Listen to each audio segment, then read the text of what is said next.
오늘은 40일 장애인의 날이죠. 그동안 많은 곳에서 불편함을 호소하고 개선을 요구하는 목소리가 끊임없이 이어졌지만 현실은 크게 나아지고 있지 않다는 지적이 많습니다. 네, 이런 장애인 인권을 위해서 힘써오신 분인데요. 김혜원 장애인권법센터 대표 변호사 화상으로 연결돼 있습니다. 변호사님 안녕하십니까? 네, 안녕하세요. 반갑습니다. 네, 오늘 장애인의 날인데요. 변호사님도 관련해서 여러 가지 활동을 해오셨는데 장애인 인권을 10년 전과 비교한다면 어떤 상황이라고 할 수 있습니까? 네, 사실 이 일에 평생을 헌신해 오신 분들이 많은데, 제가 감히 10년 전과 후를 평가하는 것이 마땅하겠냐마는, 제가 생각할 때는 여전히 갈 길이 멀다라는 말씀을 드리고 싶어요. 왜냐하면 시위 내용을 보시면 10년 전에 시위한 내용이나 지금 하는 내용이 같거든요. 이게 달라졌다면 거기서 다른 내용의 시위가 일어나게 될 텐데, 같은 내용을 계속적으로 요구하고 있다는 건 사실 제자리 걸음을 하고 있다는 것의 반증이 아니겠는가라는 생각입니다. 네. 특히나 최근에는 이제 장애인 이동권 보장 시위가 이제 계속되고 있는 그런 상황입니다. 전장현에서 계속해서 이동권 보장을 위한 구체적인 내용을 요구를 하고 있고 지금 인수위에서도 여러 가지 안을 냈다고 지금 알려지고 있는데 이 내용도 미흡하다 해서 지금 출근길 하차 시위를 재개한다고 들었는데 오늘부터 재개가 된 건가요?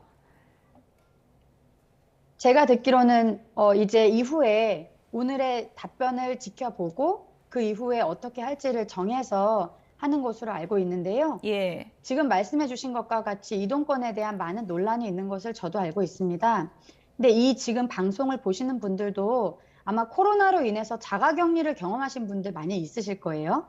그런데 사실 내가 가고 싶은데 어딘가를 못 가게 하는 것이 생각보다 큰 기본권 침해고 내가 생각하는 것보다 훨씬 더 불편하고 힘든 일이구나라는 것을 짧게나마 경험하셨을 것 같습니다. 예. 이동권은 어떤 편의의 문제가 아니고요.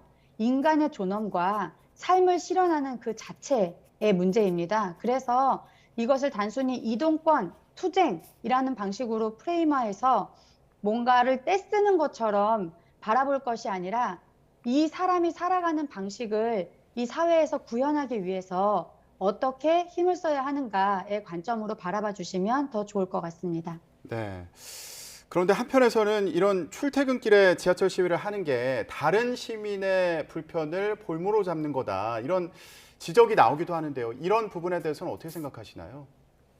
저도 일단 이런 방식의 시위가 완전히 옳으냐라는 것에 대해서 반론이 여러 가지 있는 것으로 알고 있고, 저도 한편으로는 동의하기 어려운 측면도 없지 않아요. 그렇지만 사실 모든 시위를 생각해 보시면 불편하지 않는 시위가 있을까요? 불편하기 때문에 거들떠 봐주는 것이고, 사실 불편하지 않는 시위라고 하면 사장님도 좋아하는 근로기준법 이런 거랑 비슷한 거거든요. 존재하기 어려운 것을 요구하는 것이다. 오히려 저는 이 점을 지적하고 싶은 게 정작 이 일에 관심을 가지고 바꿔야 되는 책임이 있는 사람들이 지속적으로 시민 볼모론이다. 시민을 볼모로 잡는다. 내지는 시민을 불편하게 한다. 라는 식의 말들을 만들어 가면서 정작 그 뒤에 숨어서 바꿔야 되는 일을 하지 않고 관점을 왜곡시키는 것들이 상당히 우려됩니다. 왜냐하면 이런 방식은 사실 약자와 약자 간의 싸움을 더 부추겨서 정작 본인이 해야 되는 일을 외면하고 하지 않아 버릴 수 있기 때문이죠. 예. 앞서도 언급을 해주셨지만 코로나 터널이 길었고 그 터널 속에서 누구보다 이제 장애인들이 더 어둡고 힘든 시간을 이제 보내온 게 사실인데요. 지금 어떻게 보십니까? 인수위 측의 추가적인 답변을 기다리고 있다고 하셨는데 전장현이 요구하는 구체적인 내용이라고 한다면 어떤 게 핵심인가요? 전장현에서 얘기하는 것이 지금 전혀 새로운 것들을 말하는 것이 아니고요. 인수위에서 이미 하겠다고 공약을 했던 내용 중에서 실현 가능한 것들을 추려서 요청을 하는 것입니다. 그래서 지금 뭔가 새로 검토할 주제가 있다거나 새로운 논의를 해서 연구를 해야 되는 수준이 아니에요. 예. 다만 이제 새로 열리는 어떤 새 정부 안에서 이것을 의지력을 갖고 실제 예산을 투입해서 추진하겠다라는 것에 대한 확답을 요구하는 정도이기 때문에 긴 고민 없이 하겠다는 방향이 이미 섰으면 그거에 따른 답변을 하시면 되지 않을까라는 생각입니다. 네. 예. 전 장현에서는 장애인 권리 예산과 관련해서 인수위의 답변을 기다리고 있는 상황이고 또 앞서서 전국 장애인 부모 연대 측에서도 삭발식을 진행을 했습니다. 발달 장애인을 국가가 책임지는 제도가 필요하다 이런 주장인데요. 구체적으로 어떤 요구인가요? 많은 분들이 또 이렇게 생각하시더라고요. 가족이 있는데 왜 자꾸 국가에게 책임을 지라고 하냐. 그런데 사실 이 문제를 이해하시려면 발달장애인을 둘러싼 현실을 이해하시는 게 필요합니다. 지금 현재 우리나라의 특수교육 대상자로 등록되어 있으신 그 학생들이 한 8만 명 정도 되거든요. 그중에 67%가 발달장애인으로 나오고 있습니다. 발달장애인은 어릴 때 집에서 어느 정도 케어를 받을 수는 있지만 이후에 학교가 갈 나이가 되면 입학 자체에 어려움을 겪거나 아주 먼 거리의 통학을 사실상 강제 당한다거나 그리고 만약에 학교를 들어간다 하더라도 그 안에서 양질의 통합 교육이 이루어지지 않기 때문에 학교 안에서도 배제와 분리를 경험하며 살고 있습니다. 교육 현장에서 소외된다는 것이죠. 졸업을 하면 일을 할 수 있나요? 그렇지 않잖아요. 일부 경증 장애인만 일부 취업에 성공할 뿐이지 사실 중증 장애인, 특히 발달 장애가 있는 경우에는 하루에 7시간, 8시간씩 보호작업장에서 일을 해도 한 달에 30만 원, 40만 원을 감지적지하면서 받습니다.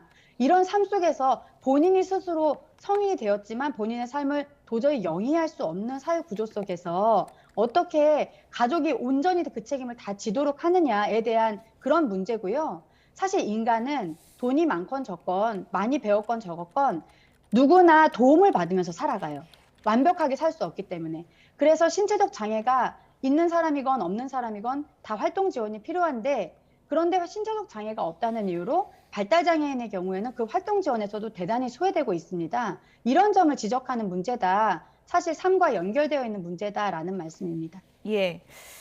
앞서서 뭐 인권 개선 관련해서 10년 전이나 지금이나 요구사항이 같다는 건 나아진 게 없다는 얘기다. 이렇게 이제 지적을 해주셨는데요.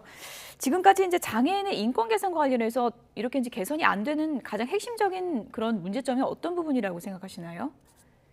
저는 사실 결국 돈의 문제인 것 같아요. 이게 보면 뭐 이동권도 마찬가지고 오이도에서 장애인분이 사망하고 지금 21년이 지났지만 같은 내용을 계속 얘기하고 있지 않습니까? 예. 예, 같은 내용이 반복된다는 거 이 사회가 부끄러워해야 되는 공동의 책임감을 갖고 얘기를 해야 되는 문제인데요. 왜 진척이 없냐면 발표도 하고 법안도 있어요. 그런데 예산이나 실제로 작동하는지에 대한 감시 체계가 없어요. 그러니까 발표만 하고 거들떠보지 않는다는 거죠. 예산을 네. 투입하지 않는다는 거죠. 그러면 결국 어떻게 이 문제를 바라봐야 하는가? 이 장애인 이슈는 장애인만을 위한 것이 아닙니다. 사회 전반에 다양한 이동권을 향상한다는 것, 이런 것들이 다 사회적 책임감과 연결되어 있는 문제거든요. 지하철마다 엘리베이터가 들어섰듯이 100% 저상버스로 마을버스와 시내버스와 시외버스가 도입된다면 과연 장애인만 편하게 될까요? 그렇지 않다는 것이죠. 결국 돈과 의지의 문제다라는 예. 말씀입니다. 변호사님 간략하게 그러면 인수위 측의 추가 답변에 담겨야 될 핵심적인 내용은 예산에 대한 확답이다. 이렇게 얘기할 수 있을까요? 저는 그렇게 생각합니다. 예. 네. 자, 지금까지 장애인 인권 문제와 관련해서 얘기를 해봤는데 변호사님 최근에 검수완박 법안 관련해서도 여러 입장을 밝히셨더라고요. 또 오늘 그 평검사 회의에서도 발표가 있었던 만큼 이 부분도 좀 짚어보겠습니다. 변호사님은 네, 검수완박 말씀하세요. 관련해서 누더기 법안이다 이렇게 말씀하셨는데 어떤 부분에서 그렇게 보시는지 말씀 부탁드릴게요. 한마디로 말씀드리면 이 법이 서민 피해자가 너무 힘들어지는 법안이기 때문입니다. 경찰에서 그동안 하고 싶었던 수건 사업만을 산만하게 나열해 놓은 수준이라서 사실 법률가들이나 이 학회에서는 이게 분석할 가치가 있는 법안이냐라고 얘기가 나올 정도거든요.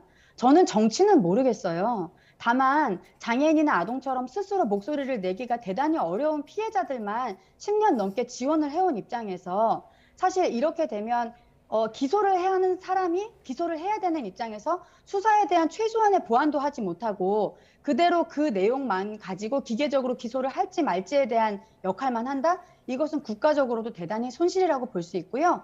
우리가 주목해야 되는 건 형사사법체계가 만들어진 이유는 범죄를 저지른 사람이 그 범죄에 합당한 처벌을 받게 하기 위함입니다. 그래서 이것을 검경의 단순한 파워게임으로 변질시키지 않고 실제로 이 사회에서 어떻게 범죄를 줄어들게 할 것인가, 특히 서민들, 민생 사건들 이런 것들 자기 목소리도 제대로 내기 어려운 피해자들이 어떻게 그 어려움을 덜 수 있을 것인가의 관점에서 제도가 설계되어야 된다라는 주장입니다. 네, 어쨌든 뭐 이런 의견을 주셨지만 현 집권 여당인 민주당에서 지금 검찰 개혁을 강조하면서 밀어붙이고 있는 그런 상황이라 지금 뭐 어떻게 보십니까? 마땅한 대안이 있다고 보십니까?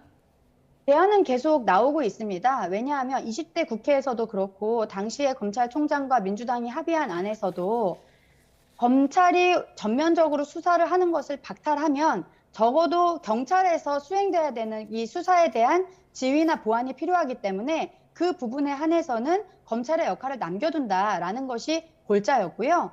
그게 현재 지금 쓰이는 말로 수사 통제라는 말로 쓰여지고 있습니다. 그래서 경찰에서 사건을 수사한다 하더라도 기소를 하는 주체가 기소를 할 때 더 필요한 법리적인 보완이 필요한지 아니면 추가적인 증거가 필요한지를 보완할 수 있는 정도의 기능은 반드시 남겨두어야 된다.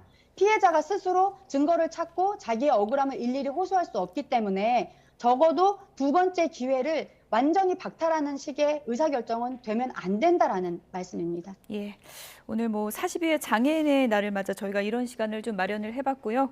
장애인들의 인권 개선이 좀 실질적으로 이루어질 수 있는 시간이 앞으로 좀 다가왔으면 좋겠습니다. 지금까지 김예원 변호사였습니다. 고맙습니다.